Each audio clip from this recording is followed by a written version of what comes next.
ऐसी क्या जरूरत पड़ी थी? जब पूरा वर्ल्ड ठप पड़ा हुआ है तब आपको फार्मर बिल लाने की जरूरत क्यों पड़ गई? लेबर बिल लाने की जरूरत क्यों पड़ गई? आपको न्यू एजुकेशन पॉलिसी लाने की जरूरत क्यों पड़ गई? आपको बीपीसीएल, एचपीसीएल, एयर इंडिया बेचने की जरूरत क्यों पड़ गई? तो पूरा जब वर्ल्ड ठप पड़ा हुआ है तब रात के 2 बजे तक संसद काम कर रही है। बट फिर भी हमने देखा कि हमारे खेती बाड़ी मंत्री हैं, वो कहते हैं कि आप तो भीड़ इकट्ठी कर रहे हो, आपने तो भीड़ इकट्ठी करके रखी है, अगर आप भीड़ इकट्ठी करोगे तो उससे कानून नहीं रद्द होंगे। इसके बारे में आपका क्या विचार है? यही वो भीड़ है, यही वो पंजाब के लोग हैं, यही चंडीगढ़, यही हरियाणा के लोग हैं जिन्होंने 3-4 महीने से आंदोलन करके बीजेपी का सफाया पंजाब से कर दिया है। देश के प्रधानमंत्री कहते हैं कि देश की जो संसद है ये बिजनेस नहीं करेगी, ये कोई भी पब्लिक सेक्टर नहीं चलाएगी, हम सब पब्लिक सेक्टर बेचेंगे। ये देश के प्रधानमंत्री कह रहे हैं। अगर किसान अपने हक और अधिकार की बात करते हैं तो उनको खलिस्तानी बताते हैं, तो देशभक्त कौन है? सिर्फ बीजेपी के लोग। अगर एससी के लोग यानी शेड्यूल कास्ट के लोग अपने हक और अधिकार की बात करते हैं तो उनको नक्सलवादी बोलते हैं। अगर मुसलमान अगर अपने हक और अधिकार की बात करते हैं तो उनको आतंकवादी बोल देते हैं। जो एक वर्ग बीजेपी आरएसएस के जो लोग लोकतंत्र के खिलाफ है, और ये आज से नहीं है, इस देश को जब संविधान बनाया जा रहा था उस दिन से ये लोकतंत्र के खिलाफ है। एक तरफ आप कह रहे थे कि हम 1 साल में 5 करोड़ 10 करोड़ नौकरियां देंगे, आप जो नौकरियां है हमारी वो भी छीन रहे हो। कल को बीपीसीएल हो, एचपीसीएल हो, ये सारे रिलायंस, टाटा, अंबानीज इनको बेच देंगे। आज आप देख रहे हो फार्मर बिल, ये क्यों? देखिए, एक आदमी गलत हो सकता है, 2 आदमी गलत हो सकते हैं, ये लाखों लोग 3 महीने से बैठे हुए हैं, क्या ये सभी लोग गलत हैं? अंग्रेजों के वर्किंग स्टाइल में आज बीजेपी अपना काम कर रही है कि अगर किसान 4 महीने अपने बीवी बच्चों के साथ ठंड में, बारिश भी हो गई थी, ठंड में अगर बैठ सकते हैं तो हम तो अपने बैंक के कर्मचारी 1 दिन 2 दिन का आंदोलन तो कर ही सकते हैं। तो ये कॉन्फिडेंस पैदा हुआ है इस आंदोलन की वजह से, और ये जो चिंगारी यहाँ से निकली है पंजाब की धरती से, ये पूरे देश में ज्वाला बन के जरूर उभरेगी। नमस्कार, आप देख रहे हैं ऑन एयर और मैं हूं जसनूर धवन।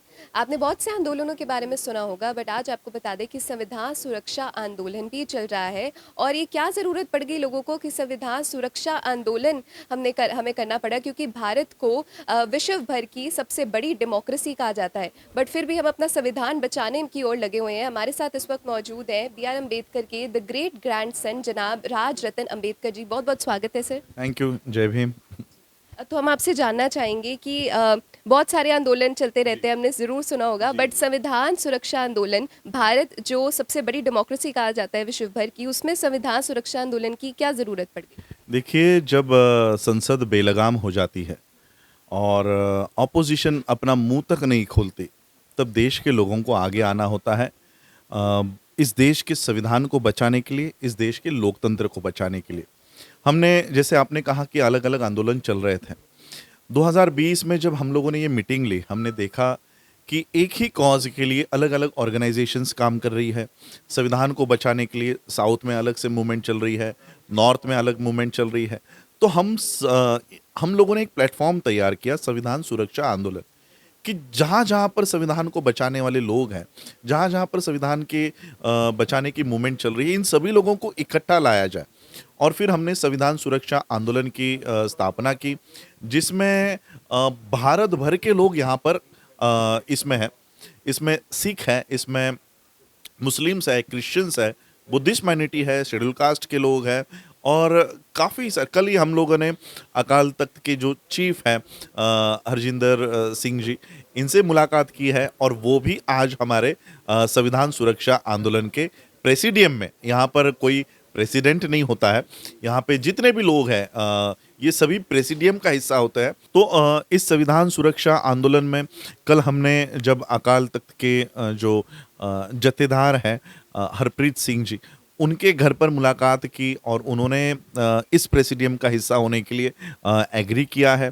तो तो सभी लोग जो इस देश के संविधान को मानते हैं, जो इस देश के लोकतंत्र को बचाने के लिए आगे आ रहे हैं, ये सभी लोग इस संविधान सुरक्षा आंदोलन के अब भाग है, हिस्सा है। अब अपने स्तर पर अपने अपने स्टेट में सभी लोग संविधान सुरक्षा आंदोलन के माध्यम से जो प्रोविजंस हमको मिले हैं, जो सेफगार्ड्स हमको मिले हैं संविधान के माध्यम से, आज इस देश का मुस्लिम, आज इस देश का सिख, क्रिश्चियन, बाकी माइनॉरिटीज, ये अगर सेफ है तो ये संविधान की वजह से है।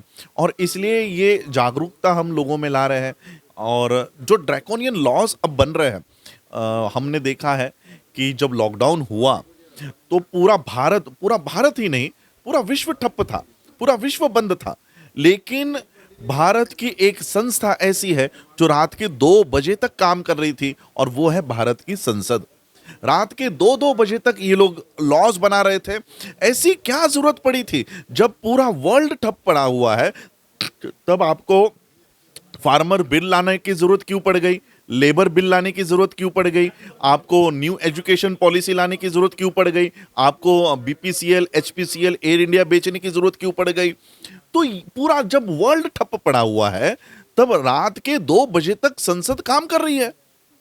संसद काम कर रही है। ये इसलिए काम कर रही थी ताकि इस देश में जो सेफगार्ड हमको मिले हैं, देखिए पब्लिक सेक्टर, आज देश के प्रधानमंत्री कहते हैं कि देश की जो संसद है ये बिजनेस नहीं करेगी, ये कोई भी पब्लिक सेक्टर नहीं चलाएगी, हम सब पब्लिक सेक्टर बेचेंगे। ये देश के प्रधानमंत्री कह रहे हैं।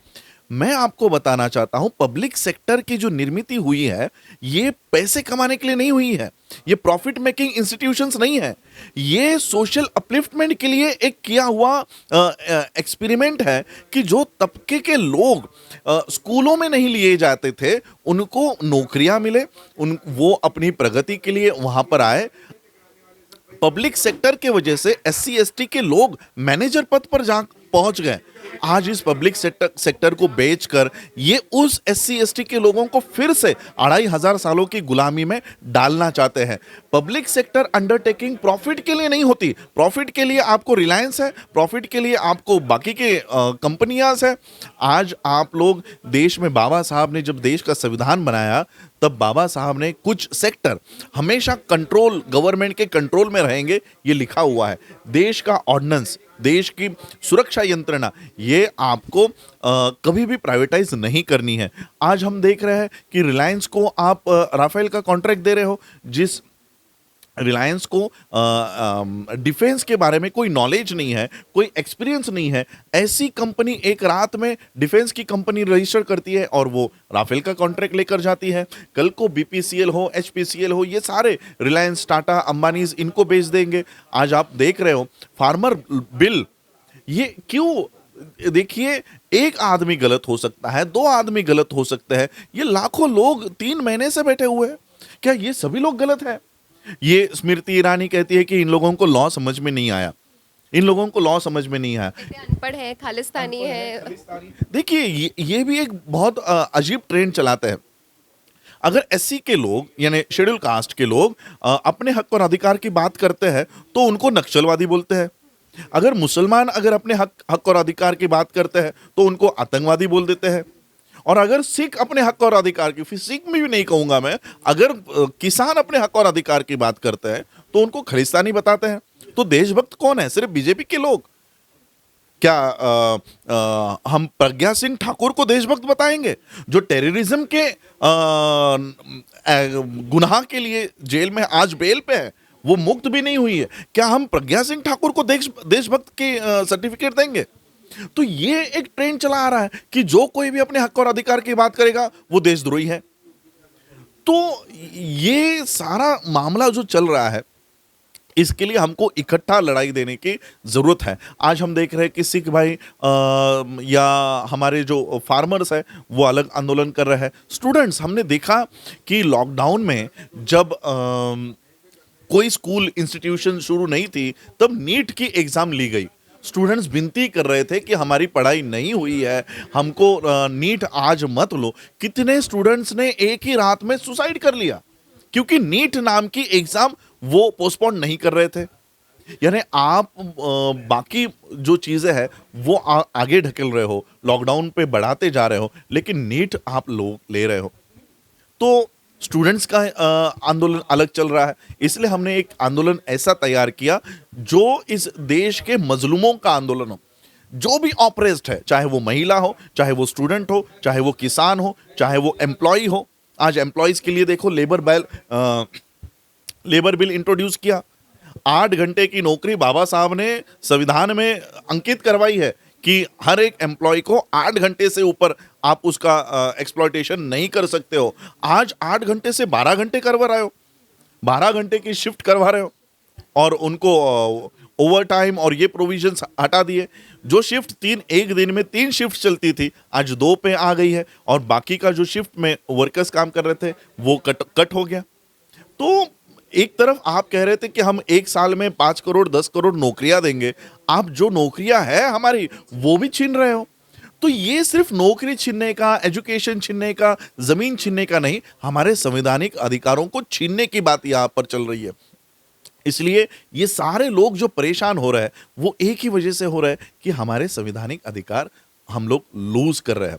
देखिए, जब कमला हैरिस वाइस प्रेसिडेंट बनी और उन्होंने अपने ओपनिंग स्पीच में कहा कि डेमोक्रेसी इज नॉट गारंटीड, उसी तरह की आज सिचुएशन है भारत में कि ये जो लोकतंत्र हमको मिला है संविधान के माध्यम से, ये हमेशा बना नहीं रहेगा। ये हम इसको बोल नहीं सकते कि हजारों साल तक इस देश का लोकतंत्र बचेगा। कमला हैरिस ने एक अच्छी बात की कि लोकतंत्र गारंटी नहीं होती, उसकी डेमोक्रेसी की गारंटी नहीं होती। जब तक डेमोक्रेसी को बचाने वाले लोग उस देश में नहीं होते तब तक डेमोक्रेसी गारंटीड नहीं होती। और आज मुझे किसानों के माध्यम से, इस आंदोलन के माध्यम से ये दिखाई देता है कि जो एक वर्ग बीजेपी आरएसएस के जो लोग लोकतंत्र के खिलाफ है, और ये आज से नहीं है, इस देश को जब संविधान बनाया जा रहा था उस दिन से ये लोकतंत्र के खिलाफ है, उस दिन से ये संविधान के खिलाफ है। और जब अब ये पावर में आ गए हैं तो ये संविधान को और लोकतंत्र को हटाने की कोशिश कर रहे हैं। और मैं देख रहा हूं कि आज लोकतंत्र को बचाने वाले लोग आगे आ रहे हैं, आगे बढ़ चुके हैं, चाहे वो स्टूडेंट्स हो या फार्मर्स हो। लेकिन इन लोगों को एक प्लेटफॉर्म पर लाने की जरूरत है ताकि ये आवाज देश की आवाज बने, ये ऑप्रेस्ड लोगों की आवाज बने, जो मजलूम है उन लोगों की आवाज बने। इसलिए संविधान सुरक्षा आंदोलन हमको फॉर्म करना पड़ा।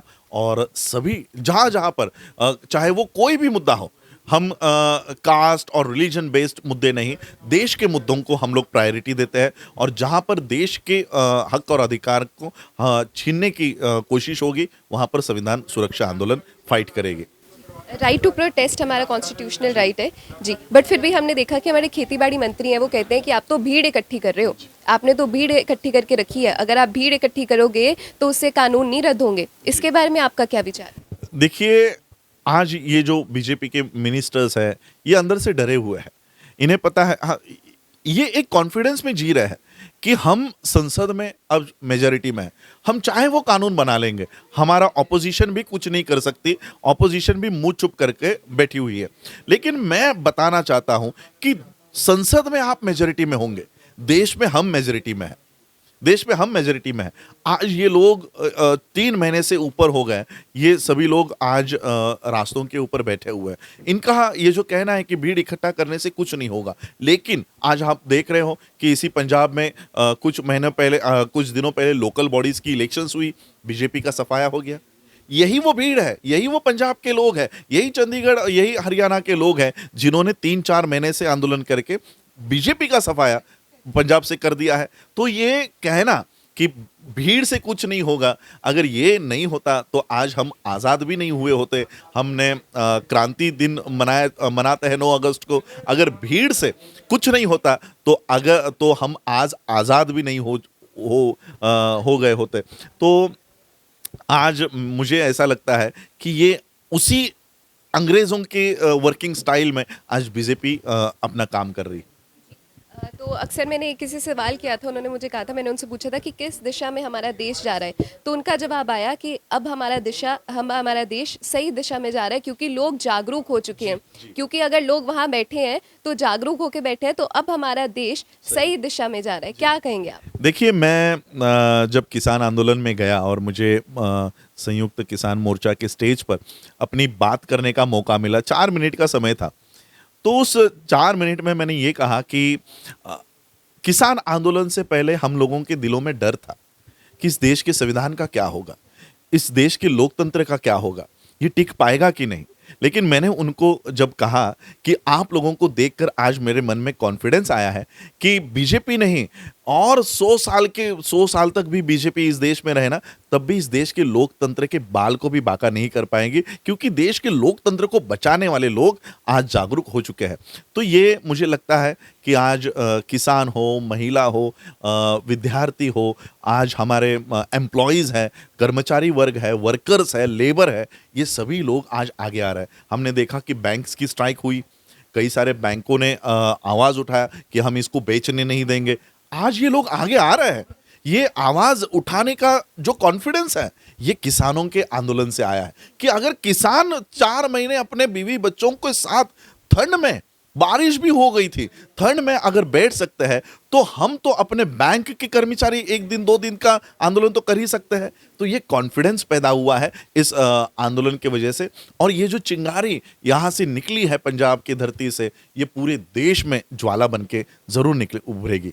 आपको विश्वास है कि अभी ये आंदोलन अपनी शिखर पे है और जीत के ही वापस आएगा? ऑब्वियसली हमें बहुत कॉन्फिडेंस है, क्योंकि जिस तरह से किसानों ने अपने आंदोलन को आगे लाया है, और जिस तरह से उन्होंने कहीं पर भी डाइवर्ट नहीं होके अपने जो मुद्दे हैं उसको कितनी कोशिशें की गई, इसमें बीजेपी के लोग छोड़े गए, इस आंदोलन को बदनाम करने की कोशिश कर दी गई, लेकिन फिर भी आज किसान अपने जो स्टैंड है उससे वो डगमगाया नहीं है, और 100% ये सक्सेस इन लोगों के झोली में होगा। हाँ, इसके लिए संघर्ष करना पड़ेगा। भारत का इतिहास ही है कि हम लोगों को संघर्ष से गुजरना ही पड़ता है। तो ये संघर्ष, लेकिन इसमें भी एक मज़ा है, जो कमला हैरिस ने कहा कि लोकतंत्र को बचाने में एक अलग मज़ा है। तो आज हम लोग इस लोकतंत्र को बचाने के लिए ये सारी मूवमेंट कर रहे हैं। आपके दादाजी चीफ आर्किटेक्ट थे कॉन्स्टिट्यूशन के, और आज आप उसी को बचा रहे हैं। जी, ये मेरा प्राइम रिस्पॉन्सिबिलिटी है कि जिस देश में हम लोग रहते हैं उस देश के लोकतंत्र का हम लोगों को बचाव करना है। बाबा साहब ने उस समय कहा था कि हम पहले हिंदू है, हम पहले बौद्ध है, क्रिश्चियन है, मुसलमान है। ये भावना हम लोगों में नहीं होनी चाहिए। हम लोगों में ये भावना होनी चाहिए कि हम पहले भारतीय है और अंतिमता भी भारतीय है। और इसलिए वो जो सेक्युलर फैब्रिक है इस देश का, जिसको ये लोग तोड़ मरोड़ना चाहते हैं, इस देश को एक रंग में रंगना चाहते हैं हिंदू राष्ट्र के नाम पर, तो मुझे बताओ, अगर इस देश को आप हिंदू राष्ट्र घोषित करना चाहते हो तो इस देश का मुसलमान कहाँ जाएगा, इस देश का बौद्ध कहाँ जाएगा, इस देश का सिख कहाँ जाएगा, इस देश का आदिवासी कहाँ जाएगा?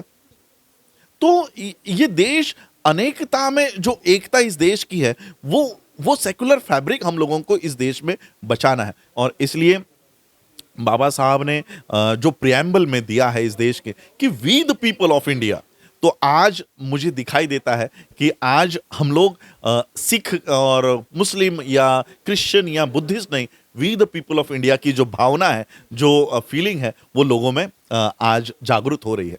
बहुत बहुत शुक्रिया, बहुत अच्छा लगा आपसे बातें करके। Thank you. खबरारी देखते रहो ऑन एयर। कैमरामैन सतवंत दे नाल जसनूर तविन ऑन एयर लुधियाना।